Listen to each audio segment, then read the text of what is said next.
నమస్తే.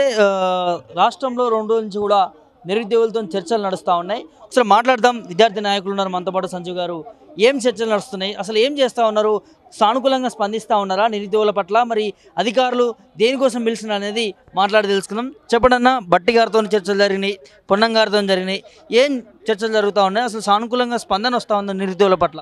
చాలా సింపుల్. ప్రభుత్వానికి బాధ లేని పనే మేము చెప్తున్నాం. ప్రభుత్వానికి కూడా ఇబ్బంది లేదు. లక్షల మంది విద్యార్థులకు కొంచెం ఉపశమనం వస్తుంది. కొంచెం, మొత్తం ఏం రాదు.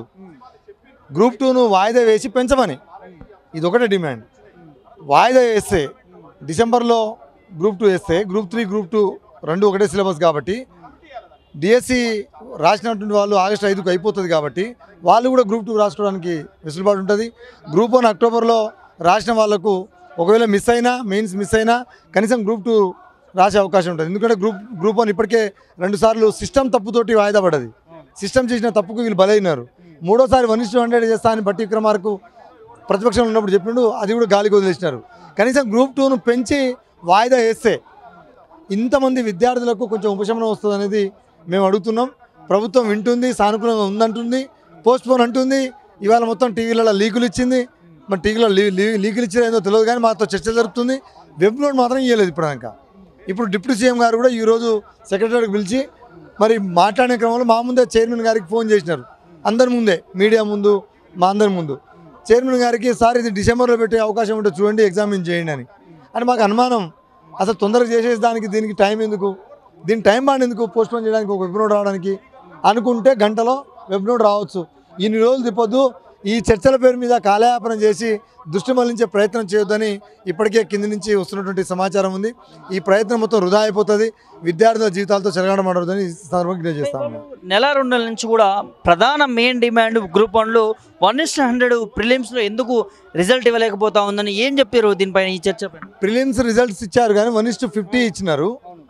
జియో నెంబర్ 29 మోసమైనటువంటి జియో. 1:50 ఇచ్చినా పర్వాలేదు, 1:100 ఇస్తే లీగల్ అప్లికేషన్ వస్తాయన్నారు.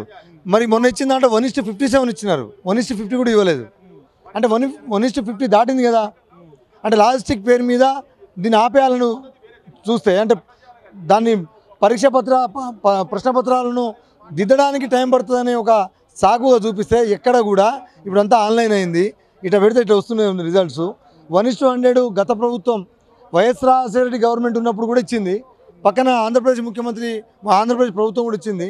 1:100 చేస్తే 1-2 సార్లు గ్రూప్ 1 రాసినటువంటి ఎవరైతే క్వాలిఫై అయ్యి అన్రెస్ట్కి వెళ్ళిపోయినారో, నష్టం జరిగిందో వాళ్ళకి అవకాశం కల్పించడం అయితే తప్ప ఇంకోటి కాదు.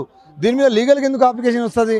ఎక్కడ కూడా మీరు ఇచ్చిన గ్రూప్ 1 నోటిఫికేషన్లే రూల్ 18లో స్పష్టంగా ఉన్నది, మీరు ఏదైనా చేయొచ్చు అని. మరి ఎందుకు మీకు అంత భయం? కావాలని కాకపోతే ఎందుకు మరి దీన్ని కాలయాపన చేస్తున్నారు? కావాలని దీన్ని 1:100ను పెద్ద భూతత్వంలో చూపిస్తున్నారు. చెప్పింది అడిగింది మీరే కదా, గత ప్రభుత్వంలో అడిగింది మీరే. చేస్తానికి మీ చేతిలో అన్నీ ఉన్నప్పుడు మీరెందుకు దీన్ని తప్పించుకుంటున్నారు? అంటే మీకు చిత్తశుద్ధి లేదని చాలా స్పష్టంగా కనబడుతుంది.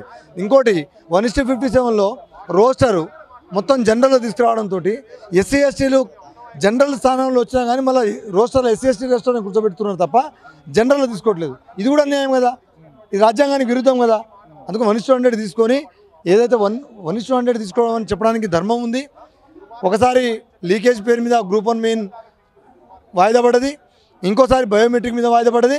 వాళ్ళ కోసం చేయమంటున్నాం, మానవతా దృక్పథంతో ఆలోచించమని చెప్తున్నాం మేము, అంతే తప్ప ఇంకోటి లేదు.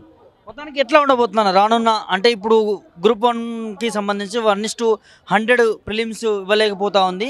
మరి ఇవ్వకపోతే నిరుద్యోగులు కావచ్చు, మీలాంటి విద్యార్థి నాయకులు కావచ్చు, మీ కార్యాచరణ ఎలా ఉండబోతుంది?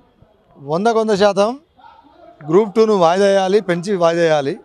ఇది ఖచ్చితంగా ప్రభుత్వం మాతో ఈ మధ్యకాలంలో చర్చ జరుపుతున్న క్రమంలో మాకు ఇచ్చినటువంటి మాట. రెండోది 1:100 సంబంధించి ఎవరైతే గ్రూప్ 1 గతంలో 2 సార్లు క్వాలిఫై అయినారో మెయిన్స్, మన ప్రిలిమ్స్, వాళ్ళందరినీ జమ చేస్తాం. ఒక కార్యాచరణను, ఒక ఐక్య కార్యాచరణను ప్లాన్ చేసుకుంటాం. దాని మీద భవిష్యత్తు ఉద్యమ కార్యాచరణ తీసుకుంటాం. ఈ ప్రభుత్వం మెడలు ఉంచడానికి మేము ఒక అద్భుతమైనటువంటి ప్రణాళికను తయారు చేసుకుంటాం.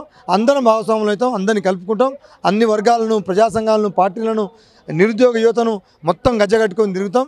ఈ 1:100 సాధించే వరకు మేమందరం కంకణబద్ధులం అవుతాం. ధన్యవాదాలు.